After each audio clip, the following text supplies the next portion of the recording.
Kwentong Bayan. Hindi porket binabayaran ang isang tao, pwede mong gawin ang lahat ng gusto mo sa kanya. Darating ang panahon, may babalik sa'yo. Ang kwentong ito ay hango sa totoong buhay. Mula ito sa isa nating kabayan na itago na lang natin sa pangalang Army. Taong 2022, Mandaue, Cebu. Maawa ka na po, madam. Wala na po ako mapapasukang trabaho eh. Ito na lang po yung inaasahan ko. Hindi ko naman po sinasadyang masunog yung niluluto ko eh. Pakiusap po. Wika ni Marisa, kasamahan ni Army bilang katulong. Maawa. Pinabayaran ka dito para ayusin ang trabaho mo. Dahil sa sinayang mong pagkain, babawasan ko yung sahod mo. Sige na. Hanggat kaya ko pang magtimpe, umalis ka na. Lumayas ka sa pamamahay ko. Ayoko ng mga hampas lupang kagaya mo. Wika ni Madam Silvia. Naiyak na lang si Marisa habang nililigpit ang mga gamit. Alam ni Army na masama ang amo, pero nagtitiis lang siya dahil kailangan ng pamilya niya ng pera. Hindi naman natatanggal si Army dahil magaling ito at masipag sa trabaho. Malaki ang bahay kaya kumukuha ng bagong katulong ang amo. Hindi ito kakayanin ng isang katiwala lang.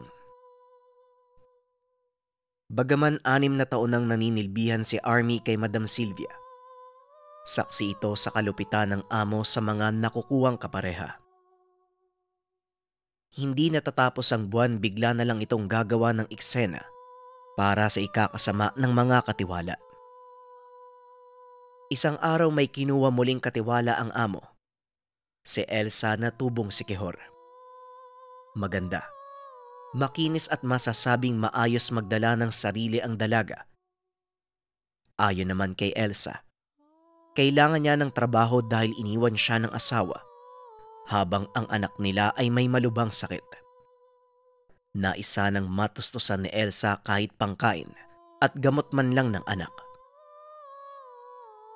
Siguro naman hindi mahina yung utak mo, ano? Ayoko ng katulong na walang alam. Army, turuan mo siya ng mabuti. Siya na ang huli. Hindi na ako kukuha ng iba. Nakakakulo ng dugo ang mga nauna.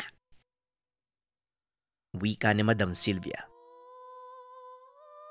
Paanong tatagal ang mga katulong sa bahay na to? Ayusin mo kasi yung ugali mo, Silvia. Abay, daig mo pa ang demonyo kung magsalita sa kanila eh. Isipin mo naman tao din sila, nasasaktan sa mga sinasabi mo. Hindi naman lahat kagaya ni Army na madaling turuan eh. O siya, ikaw nang bahala dito kay... Ano nga ba to? Sino nga ulit ito, Elsie? Elsa? Bata pa pala to ah.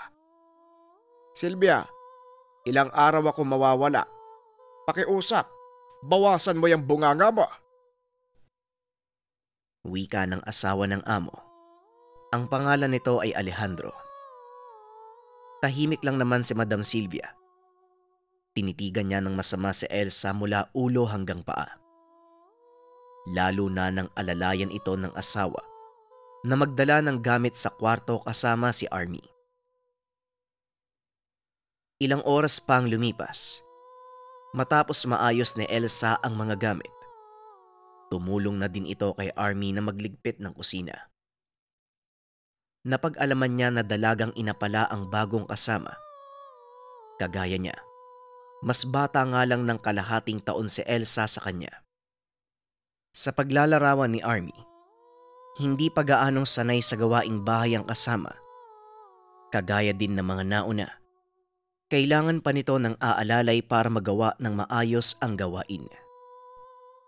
Habang tinatapos ang pagliligpit, inisa-isa ni Army ang mga nakaatang na trabaho kay Elsa. Medyo nahirapan siyang turuan ang dalaga. Hindi kabisado ni Elsa ang tawag sa mga gamit dahil ayon dito, walang ganon sa kabundukan. Maging ang pagsaksak sa kuryente Natatakot ang dalaga. Nabahala si Army sa kasama.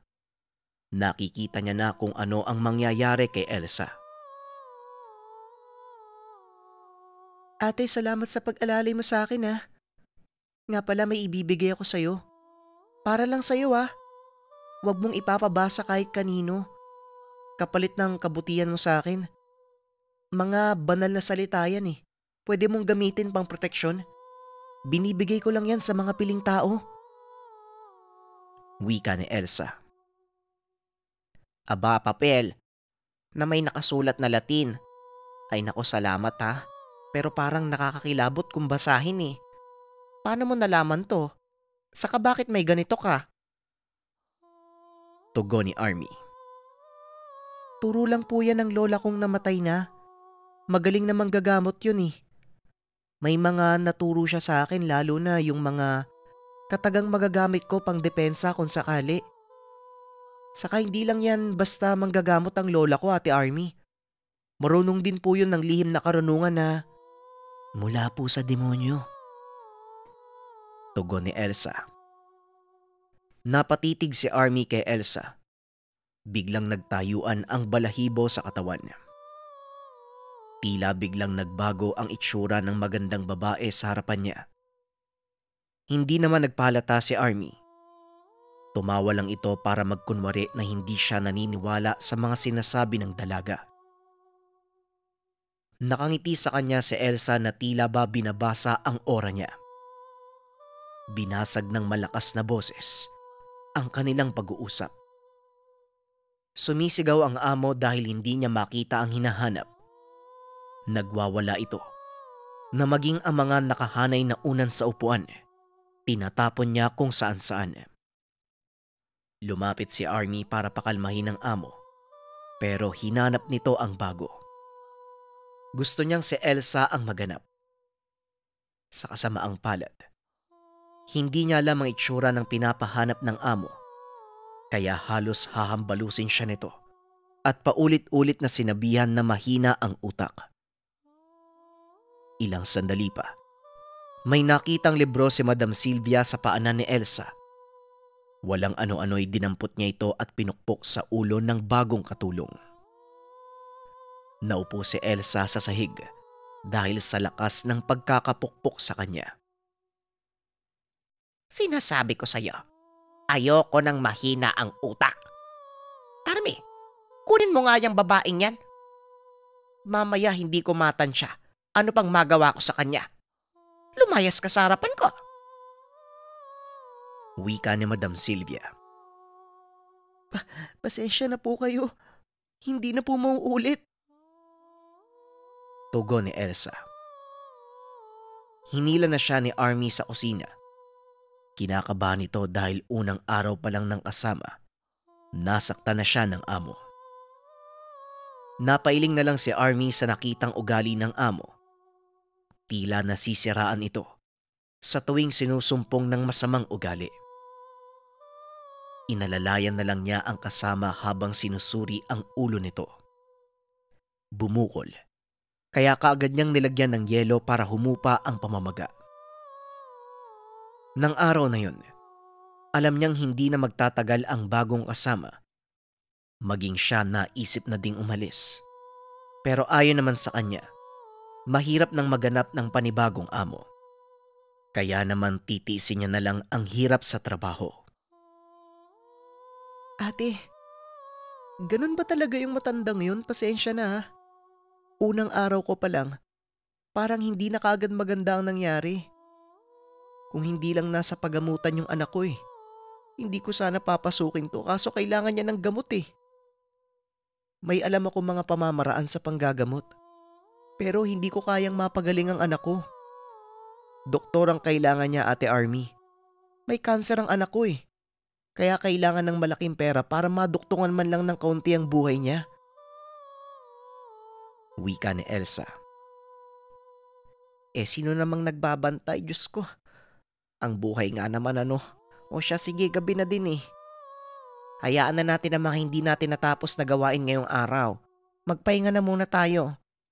Bukas maaga tayong gigising. Kailangan nating maihanda ang agahan bago mag-alas 6. Maraming inaasikaso yung bruha nating amo eh. Kaya laging mainit yung ulo. Sa pagkakaalam ko, kaliwat kanan ng negosyo niya.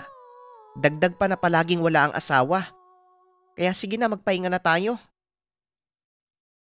Wika ni Army. Kagad namang sumunod si Elsa. Mabilis na nakatulog dahil sa mahabang biyahe. Dagdag pa na medyo sumama ang pakiramdam dahil sa pagpalo sa ulo niya. Iisang kwarto lang ang dalawa. May 2 higaan at medyo may kalaparan ng kwarto. Dala ng pagod nakatulog din kaagad si Army. Maghahating gabi. Bigla itong nagising nang makaramdam ng panlalamig. Tila nanonood sa kalamnan ang kakaibang enerhiya. Hindi niya malaman kung saan ang gagaling. Dahil nakapatay ang ilaw, wala siyang maaninag na kahit ano, maliban sa maliit na bintanang nakabukas.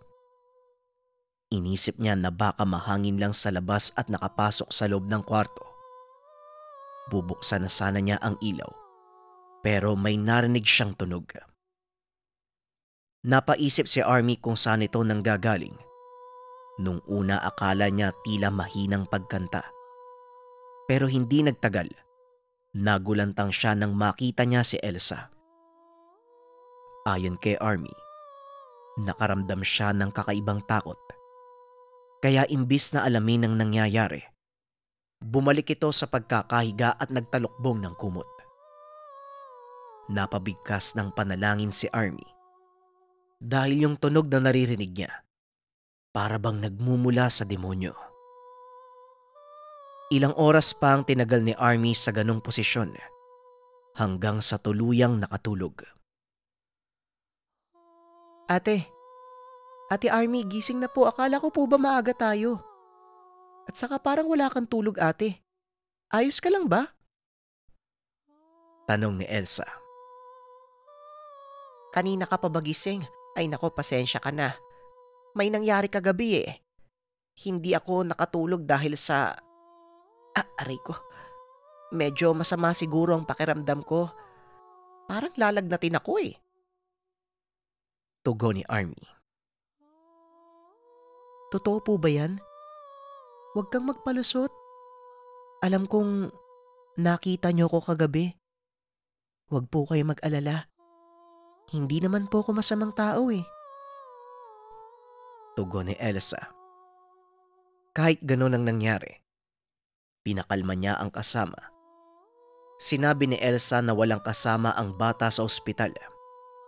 Gumawa na lang siya ng ritual para kahit papano mapaabot ang proteksyon sa anak sa pamamagitan ng pag-uusal. Napangiti naman si Army kay Elsa dahil mabuti naman pala ang intensyon nito. Tanghali na nang bumangon ang amo. Ayon kay Madam Sylvia, wala naman itong gagawin sa araw na yon kaya medyo nabahala si Army. Ayon sa kanya, sa ilang taon na naninilbihan kabisado niya ang pag-uugali ng amo. Ultimo mga galawan nito. Kaya inabisuhan niya ang kasama na maging alerto. Ramdam niya na may gagawin na namang hindi maganda ang matanda. Ilang sandali pa ang lumipas. Hindi nga siya nagkamali. Mayat-maya nitong tinatawag si Elsa at inuutusan. Tumatawa pa ito na pinapahirapan ng dalaga. Dagdag pa ni Army. May sayad nga siguro ang amo. Pagod ka na ba, Elsa? Pagpasensyahan mo na sana ang amo natin ha. Pinaglihi yata sa sama ng loob ng bata yan kaya ganyan eh. Halos lahat ng nakukuha niyang kasama ko, ginagawa niya ng problema. Pasalamat siya, wala ang asawa niya ngayon. Wika ni Army. Hayaan mo na po ate, kaya ko naman eh. Kulang lang siguro sa dilig. Kulang sa pag-aaruga. Kaya kulang sa pansin. Talagang lahat na lang ano. Nga pala, may pinapagawa siya sa akin kanina kaso may kumausap sa kanya eh, kaya hinayaan ko na. Lumayo muna ako sa kanya ate. Nararamdaman ko may kakaiba sa kanya. Parang ibang tao siya ngayong araw. Pagpapaliwanag ni Elsa. Oo, mula nung nahuli niya yung asawa niyang may ibang babae, doon nag-umpisa ang pagbabago ng ugali niya. Hindi naman yan ganyan dati. Kaya nga nagtagal ako sa kanila eh. Pansin ko kapag nakikita niyang magandang nakukuhang katulong, bigla siya nag-iiba. Pero pinapanalangin ko nga, bumalik sa dati si Madam Sylvia na nakilala ko. Wika ni Army. Napaisip si Elsa. Tila may kung anong nakasanib sa katawan ng amo. Maitim ang budhi, kaya mabilis itong napasok ng masamang presensya. Napabuntong hininga si Army sa sinabi ng kasama. Magtatanghalian nang mapansin ni Army ang pananamlay ni Elsa. Ayon dito, nakatanggap siya ng mensahe mula sa pagamutan kung nasaan ang anak. Kinakailangan niya ng pera para sa susunod na pagsusuri. Naawa si Army. Kaya ang natitirang pera na gagamitin sana sa matrikula ng anak. Pinahiram niya muna sa kasama. Laking pasasalamat ni Elsa kay Army. Pagpasensyaan mo na ha. Yan lang ang nakayanan ko eh. Alam mo na, may anak din akong binubuhay.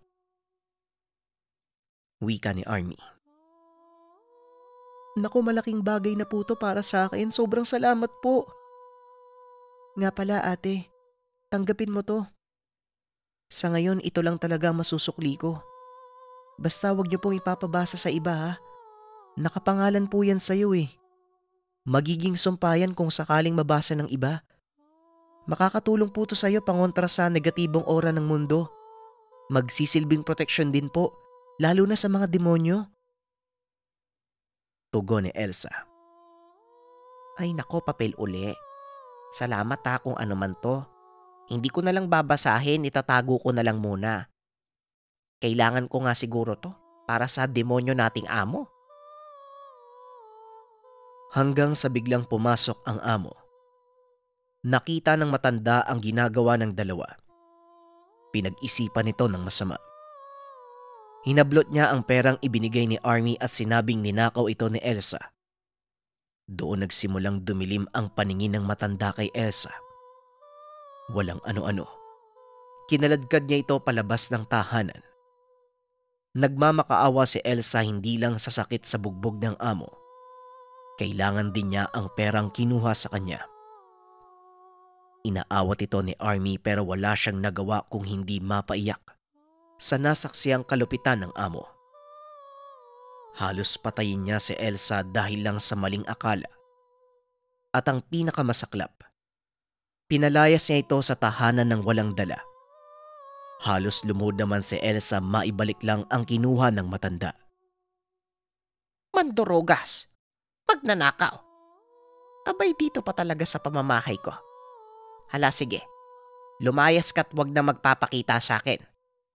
Lumayas ka kung ayaw mong tumawag ako ng pulis.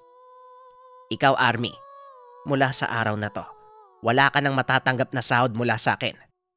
Narinig mo? Mga hampas lupa kayo! Wika ng amo. Hindi nakapagsalita si Army dahil ayon sa kanya, hindi na ito si Madam Sylvia. Isa na itong demonyo. Pagkatapos ng araw na yon, hindi niya na nakita si Elsa.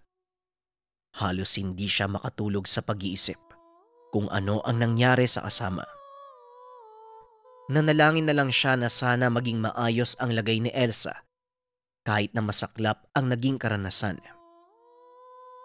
Ilang araw ang lumipas. Naisipan ni Army na umalis na sa poder ng amo, lalo na tila hindi na talaga normal ang kilos ng matanda. Dagdag pa niya, mas lumala pa ito simula nang umalis si Elsa. Napapansin din ni Army na may kinakatakutan ang amo na hindi naman niya napapansin dati. Ayon sa paglalarawan ni Army, lagi itong tulala, tahimik. May mga oras na bigla itong nagmamakaawa at hindi niya makita kung kanino. Dumating na ang araw. Sobrang abala si Army sa pagluluto nang may kumatok sa pintuan. Dahil hindi niya maiwan ang ginagawa, kaya't hindi niya ito mapagbuksan. Lalabas na sana siya. Nakita niyang nakatayo sa tapat ng pintuan ang amo. May hawak itong papel. Naiyak ang amo habang binabasa ang nakasulat. Babalik na sana siya sa pagluluto. Pero sumigaw ang amo na tila natatakot. Nakita ni Army na tinapon ng matanda ang hawak na papel. Kumaripas papasok ng kwarto. Dahil sa pagtataka, dadamputin niya sana ang papel pero bigla itong lumiyab. Sa pagkakagulat napatali pa si Army nang tumambad sa harapan niya ang hugis figura ng tao. Nagmumula ito sa nasunog na papel. Nakaramdam si Army ng biglang pag-alinsangan ng lugar.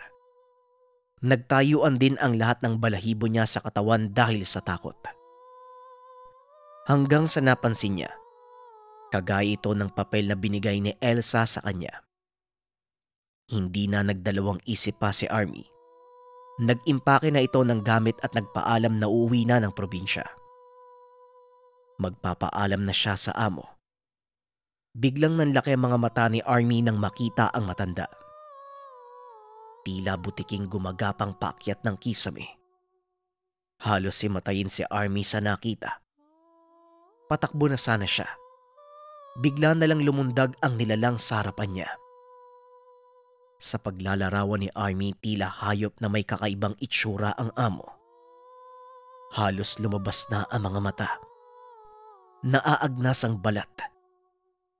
Kahit natataranta, naalala niya ang binigay na perasong papel ni Elsa na pangproteksyon. Mabuti na lang ay naitabi niya ito. Kahit hindi man sigurado, binasa niya ng paulit-ulit hanggang sa kumalma ang kalooban. Kasabay nito ang unti-unting pagbagsak ng matanda sa harapan niya. Hindi na malaman ni Army ang gagawin ng mga oras na yun. Naiyak na lang ito sa nakita. Tinawagan niya ang asawa ng amo at sinabi ang nangyari. Ilang sandali pa, dumating ito at may kasamang eksperto.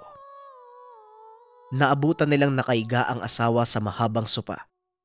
Samantalang si Army naman ay nasa gilid at umiiyak pa rin. Kagad namang pinakalma ng eksperto ang lahat. Sinabi nitong may kakaibang presensya sa loob ng tahanan. Patawarin niyo po ako, pero gusto ko na pong umuwi. May demonyo po sa bahay niyo eh. Wika ni Army habang nakatingin sa among babae. Matapos masuri ng eksperto ang lugar, nakakasigurado itong nilooban nga ng demonyo si Madam Sylvia. Ayon dito, mahihirapan na siyang ibalik pa sa dati ang babae. Matindi ang pinsala nito maging sa pisikal na anyo.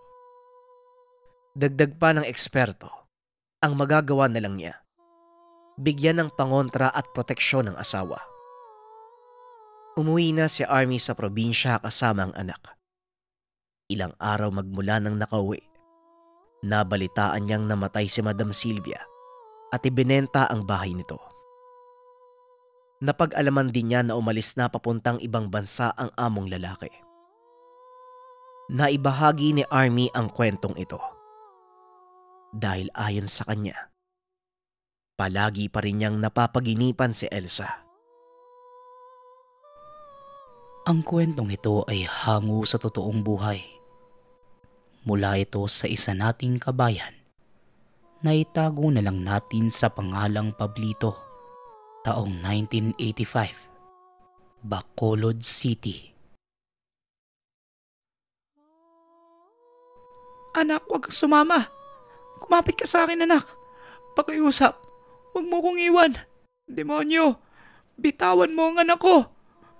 Wika ni Nanay Nita.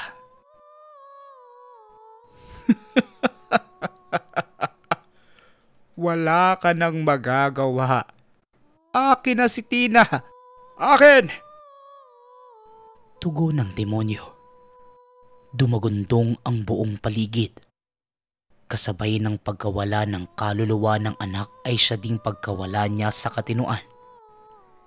Sinisisi ni Nanay Nita ang sarili kung bakit sa dami ng natulungan, hindi man lang niya nailigtas ang sariling anak.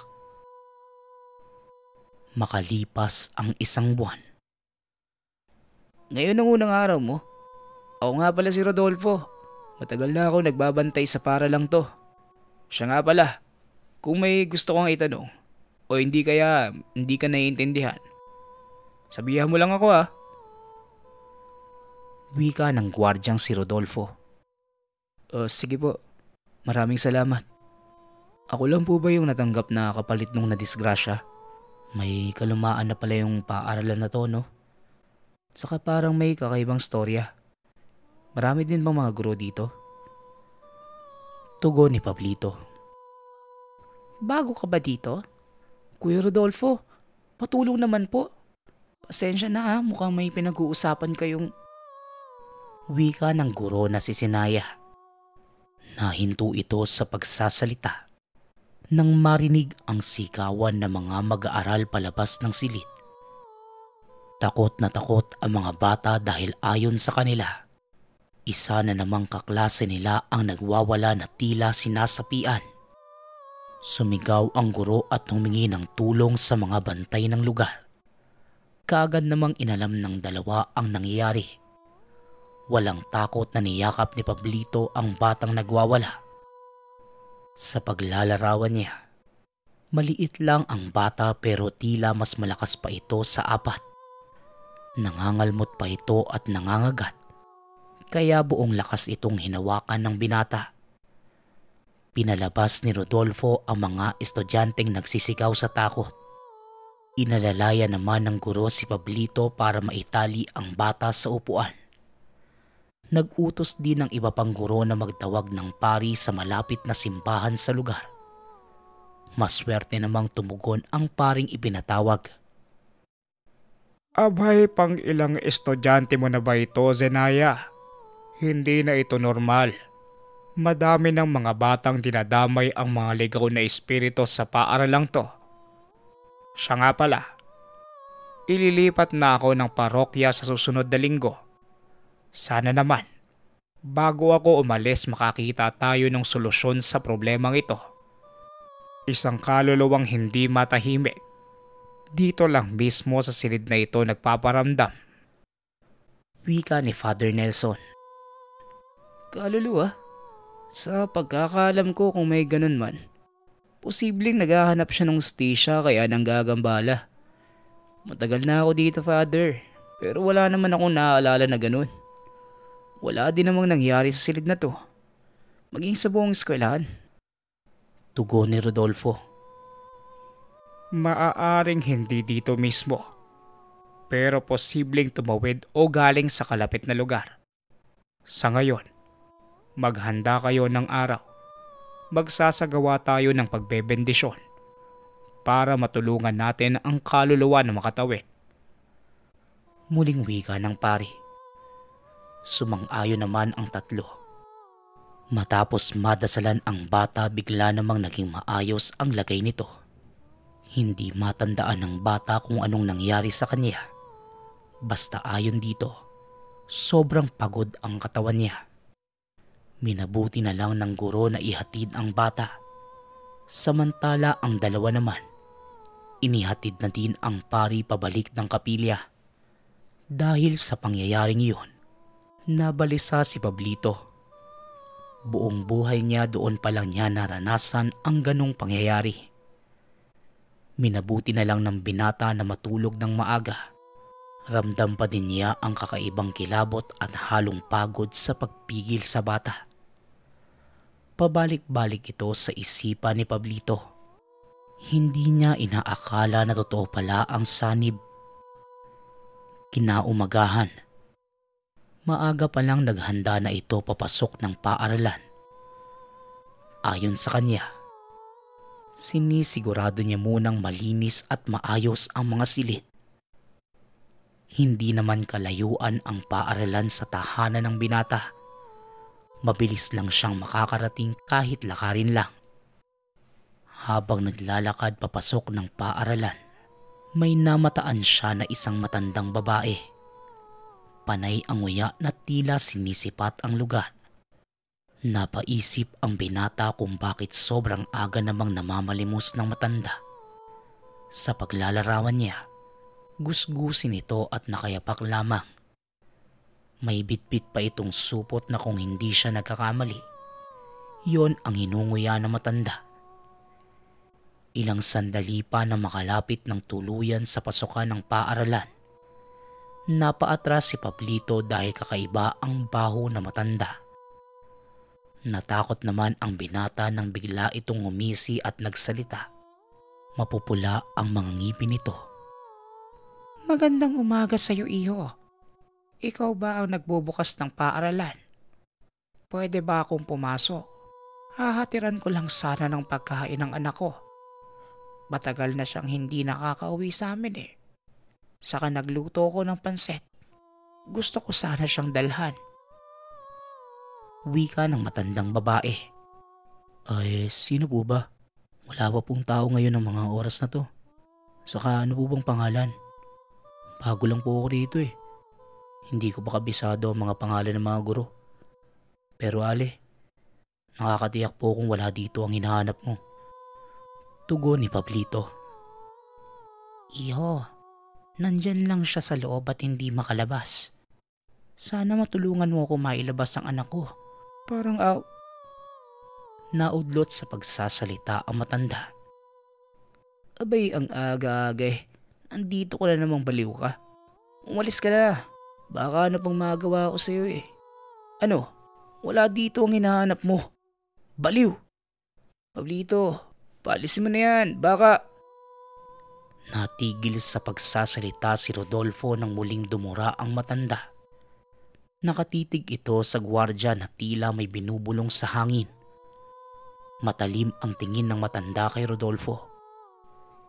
Ilang minuto pa ang lumipas. Naglakad na palayo ang matanda. Matapos yon, biglang namilipit sa sakit ng tiyan si Rodolfo. Hindi pa nakapasok sa loob, bigla itong nagsuka ng pulang likido. Inalalaya naman siya ni Pablito. Ayon sa kanya, nabigla siya sa nangyari sa kasama.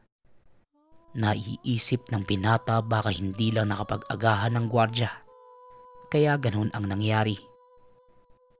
Para hindi ko na yata kakayanin magtrabaho ngayong araw. Pwede bang ikaw na muna ang bahala dito? Uuwi na lang muna ako.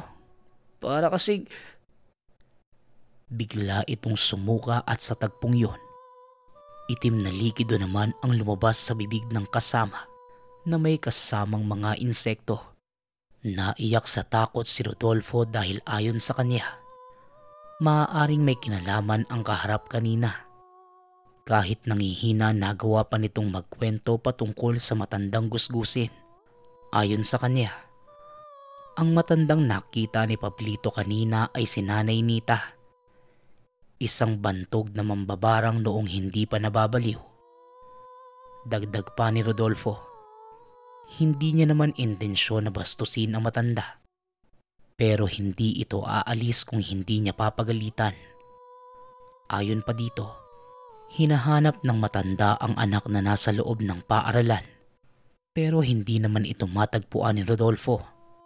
Gayong hindi naman sinasabi ng matanda ang pangalan. Magsasalita pa sana ito, pero bigla muling humilab ang tiyan ni Rodolfo kasabay ng walang humpay na pagsusuka. Nataranta na si Pablito, hindi na malaman ang gagawin sa kasama. Naiisip niya na ilang sandali na lang, magdadatingan na ang mga guro at mga mag-aaral.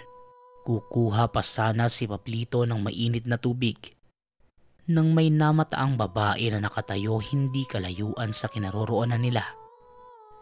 Ngumiti ito sa kanya at lumapit. Magtatanong pa sana ang binata pero bigla itong nagsalita.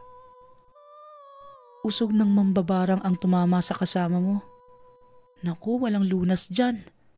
Maliban sa laway na mula sa taong ng usog mismo. Wika ng babae. Sino ka? Paano ka nakapasok? Usog? Ano yun? Tanong ni Pablito. Biglang nagsalita si Rodolfo at nabaling ang tingin ni Pablito sa kasama. Nang muling lingunin ang babae, bigla itong nawala. Hinanap niya kung saan ito nagpunta pero bigo siyang makita. Hinayaan na lang yon ni Pablito. Bagkus itinuon niya ang atensyon kay Rodolfo. Halos maglumpasay na ito dahil sa nararamdamang pananakit ng tiyan. Pinagpahinga muna ni Pablito si Rodolfo. Hinintay ang pagdating ng mga guro. Dahil sa trabaho, hindi niya pwede na basta na lang iwanan ang lugar para masugod ang kasama sa pagamutan. Alam din ni Pablito na hindi niya kakayaning buhatin si Rodolfo dahil may kalakihan ito kumpara sa kanya. Halos kalahating oras siya naghintay bago dumating si Sinaya. Maraming salamat ma'am, nandito na po kayo. Magandang umaga po.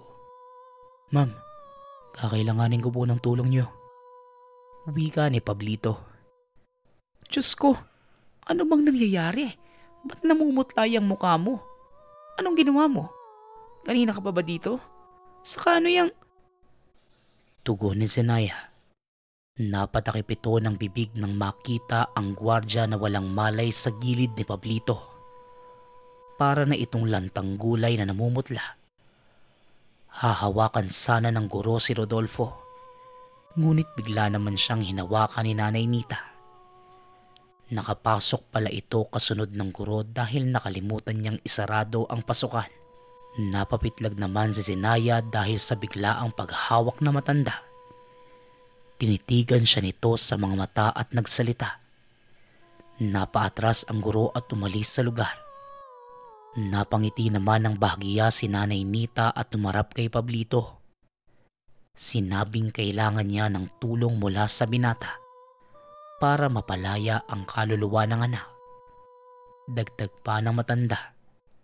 Matagal na siyang nakikiusap sa mga gwardya sa lugar. Pero ni isa sa mga ito, walang nakinig at hindi siya trinato ng tama. Ganun pa man, bilang kapalit ng pabor, ibabalik niya sa wisyo ang gwardya. Inutusan niya ang binata na kumuha ng malinis na basahan para sa gagawing panggagamot. Inutusan ng matanda si Pablito na iayos sa pagkakahiga si Rodolfo. Inilatag ng matanda ang dalang supot. Hindi pagkain ang laman, kundi mga sangkap ng nganga. Ayon sa matanda, ito ay karaniwang ginagamit sa mga bukol sa katawan at may kabag o kaya naman masakit ang tiyan. Pero hindi ito basta ginagamit ng walang karunungan dahil ayon sa matanda, ang nganga ay hindi alternatibong gamot sa kahit anong karamdaman. Ilang sandali pa, kinuha ng matanda ang malinis na basahan at doon niluwa ang pulang likido. Inihaplas niya ito sa tiyan ng gwardya habang nag-uusal ng mga katagang pangkalas ng sumpang pinataw. Nakatitig lang si Pablito habang nakakaramdam na din ng paghilab ng sikmura. Nandidiri siya sa mga nakikita. Iniwasan niyang ipahalata sa matanda ang nararamdaman. Inalalayan na lang niya na matapos ang ginagawa nito. Tapos na po ba? Siya nga po pala. Ano po yung... nakalimutan ko po yung sinabi ng babae kanina eh. May daw yung kasama ko eh. Tanong ni Pablito. Usog, iho. Oo, ako ang umusog sa kanya. Sobra na kasi ang kasama mo eh. Kailangan niyang maramdaman yan katulad ng nauna sa'yo. O ayan, natapos ko ng kalasin ng sumpa. Hayaan mo lang na makatulog siya. Maya-maya pagkagising, maayos na ang kalagayan niya. Siya nga pala, ikaw talaga ang sadya ko. Alam kong nakita mo ang anak ko, iho. Bukas ang ikatlong mata mo. Maging ang pambihirang ora na pumapaloob sa'yo. Alam kong sa oras na to, tamang tao na ang kaharap ko. Tugon ni Nanay Nita. Nanay Nita, tama po ba? Tulong? Ano po bang tulong ang kailangan niyo? Saka nakapagsasalita kayo na maayos, hindi kagaya kanina. Hindi ko po kayo maintindihan eh. Maya-maya lang po, magdadatingan na yung mga mag-aaral. Mag-uumpisa na ang trabaho ko. Hindi ko naman po pwedeng iwanan na ganito ang kasama ko. Wika ni Pablito. Kalma. Oo, nakakapagsalita ako ng tuwid. Lalong maayos ang isipan ko. Pasensya ka na sa itsura ko ah. Matagal na akong hindi nakakauwi sa amin dahil sa pag-aalala sa anak ko. Iginapos ng demonyo ang kaluluwa niya dito. Mahabang kwento, pero sa maikling sabi, guro dito ang anak ko si Leticia. Dito rin siya mismo namatay sa paaralang to. Tugon ni Nanay Nita. Namatay? Kailan po yun nangyari? Iba naman po yung kwentong narinig ko, Nanay Nita eh. Anak niyo? Ang alam ko, gwardiya yung pinalitan ko eh. Yung nadisgrasya po nung nakaraan, kahit itong kasama ko, ganun din po yung kwento. Tanong ng binata. Makinig ka sa akin. Ang gwardyang sinasabi mo, siya ang nakapatay sa anak ko. Pilit nilang tinakpan ng istorya para hindi matakot ang mga estudyante. Dahil sa nangyari, hindi makatawid ang kaluluwa niya. Kaya napansin mo, ilang kabataan na ang nasasaniban. Iho, gusto ko lang mapalaya ang kaluluwa niya at makatawid sa liwanag. Pero hindi ko magagawa yon kung hindi mo ko tutulungan. Kaya nagmamakaawa ko. Pumayag ka lang. Kusa na akong aalis dito. Tugon ng matanda. Napaisip ng malalim ang binata. Hindi niya alam kung paano matutulungan si Nanay Nita. Pero dahil sa nakita at nasaksihan, alam niyang nagsasabi ito ng totoo. Pumayag na lang si Pablito para sa ikakatahimik ng lahat. Inilatag ng matanda ang gagawing plano. Hihintayin nilang maggabi para sa gagawing ritual. Dahil maaga pa ng mga oras na yon, lumabas na muna ang matanda. Hindi nakita ni Pablito kung saan ito sumuot. Inayos na lang niya ang kaibigan na mahimbing nang natutulog na mga oras na yon. May kaba sa dibdib ng binata. Ayon kay Pablito, buong buhay niya ngayon lang naranasan ang ganitong pangyayari. Napapabuntong hininga na lang ito tuwing naiisip ang sinabi ng matanda na ginapos ang kaluluwa ng demonyo. Naging maayos naman ang araw na yon. Nagising ang kaibigan na nagulat kung bakit siya nakatulog. Hindi nito maalala ang mga nangyayari. Nagtataka pa ito kung bakit puno ng kulay pula ang tiyan. Nagmadali nang umuwi ang kasama. Naglabasan na din ang mga estudyante pati na rin ang mga guro. Inayos na muna ni Pablito ang trabaho. Siniguradong naisarado ang mga silid at napatay ang mga nakasaksak na mga kagamitan. Sa pag-iikot niya, nakaramdam na mabigat na presensya si Pablito lalo na sa silid kung saan lagi may sinasapian. Nagmadali na lang ito sa ginagawa. Hindi na umuwi bagkos sinintay na lang na makabalik ang matanda. Handa ka na ba? Hinihintay ko lang bumaba ang araw. Kumuha na rin ako ng magagamit natin. Iho, para hindi tayo magkaproblema, pakiusap ko lang sa'yo. Sundin mo lahat ng sasabihin ko. Dito lang tayo kung saan nagsimula ang lahat. Wika ni Nanay Nita. Sinarado ni Pablito ang buong lugar at siniguradong walang makakapasok na kahit sino. Habang ang matanda naman, gumawa ito ng bilog gamit ang asin. Naglatag din siya ng kandilang gagamiting ilaw sa pagpapatawid ng kaluluwa. Nang masiguradong maayos na ang lahat, saka pinapasok ni Nanay Nita ang binata sa ginawang bilog. Pinaupo niya ito kaharap niya. Pero nasa labas ng bilog ang matanda. Lahat ng kailangang gawin ay nasabi na niya sa binata. Nanay Nita, kinakabahan po ako sa gagawin natin. Parang may kakaiba po ako nararamdaman eh. Wika ni Pablito. Sandali lang. Magnganga muna ako. Huwag kang masyadong tensyonado, iho. Lakasan mo ang loob mo dahil wala na itong atrasan. Pumili ka. Mapapatawid mo ang anak ko o pati ikaw. Matatangay din ang demonyo. Tugon na matanda. Dumura pa ito bago sumubo ng binilog na dahon habang umunguya. Inabot niya ang basong may tubig na nilagyan ng kaunting asin.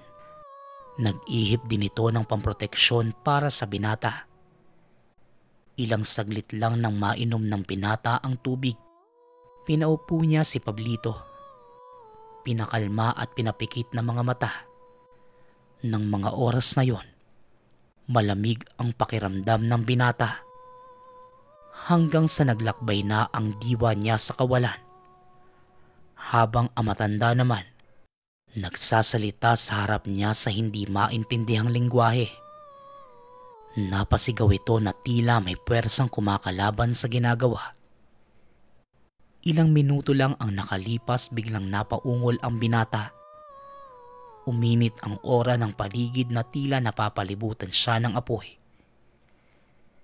Nasaan ka, iho? Pakiusap. Manatili kang kalmado at lakasan mo ang loob mo. Pag nakita mo siya, pilitin mong ipasok siya sa bilog. Wika ng matanda. Nanay Nita, nasan po kayo? Hindi ko po alam kung nasan ako ngayon. Naaaninag ko yung mga kandila pero walang tao. Hindi ko po alam kung... Tugon ni Pablito. Nakapasok ka na. Kumalma ka lang. Andito lang ako sa harap mo. Huwag mong idilat ang mga mata mo hanggat hindi ko sinasabi. Pakiusap. Ikalma mo ang sarili mo. Muling wika ng matanda. Biglang nagsisigaw si Pablito. Takot na takot habang nakapikit pa rin ang mga mata. Ayon sa kanya, nahawakan na niya si Leticia pero hinahabol sila ng demonyo. Umungol ng malakas ang binata na tila hirap na hirap. Kalmado lang ang matanda dahil wala din itong magagawa kundi manalig sa kakayahan ni Pablito. Umihip ito ng malakas na depensa para sa kanya at sa binata. Paulit-ulit niyang binigkas ang katagang pangkalas sa anumang puwersang nanggagaling sa demonyo. Huwag mo ko hawakan. Demonyo ka. Mas malakas ang Diyos ko sa'yo. Bitawan mo ko. Bitawan mo kami. Wika ni Pablito. Kasabay nito ang pagkabasag ng puwersa, sanhi ng pagbukas ng liwanag.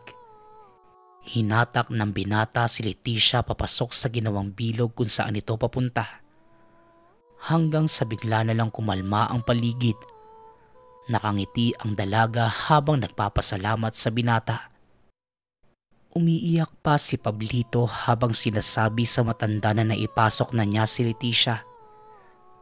Tumulo ang luha ni Nanay Nita nang maaninag sa bilog ang anak habang namamaalam. Napaluhod si Nanay Nita habang nagpapasalamat at makakatawid na ang anak. Ilang saglit pa ang lumipas nang dumilat na si Pablito. Maayos at hindi naramdam ang bigat sa paligid. Niyakap ito ng matanda at nagpasalamat sa nangyari. Bago pa man lumabas ng lugar, nagtirik ng ilang kandila si Nanay Nita sa harap mismo ng silid kung nasa nangyari ang aksidente. Imbes na tanggalin ng asin, pinatambakan nito ni Nanay Nita ng lupa. Walang hanggang pasasalamat ang naramdaman ng matanda kaya may binigay ito kay Pablito. Ayon sa matanda, magkakaroon ng proteksyon at swerte kung sino man ang pinagkalooban niya ng gamit. Nagpasalamat naman ang binata. Nang matapos ang gabing yon ni hindi na niya nakita pa ang matanda sa lugar. usap-usapang lumipat na ito sa ibang lugar. Gayon pa man natigil na ang pagsanib sa mga mag-aaral. Nagsagawa ng misa at pagbebendisyon sa lugar si Father Nelson bago lumipat ng parokya. Samantalang hindi din nagtagal bilang gwardya si Pablito. Isang oportunidad ang nagbukas sa kanya para makapag-ibang bansa. Gwardya pa rin, pero nagkaroon siya ng maayos na buhay at pamilya.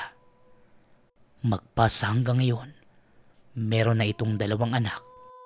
Ibinabahagi niya sa mga ito ng minsang mapakawalan ang kaluluwang ginapos ng demonyo.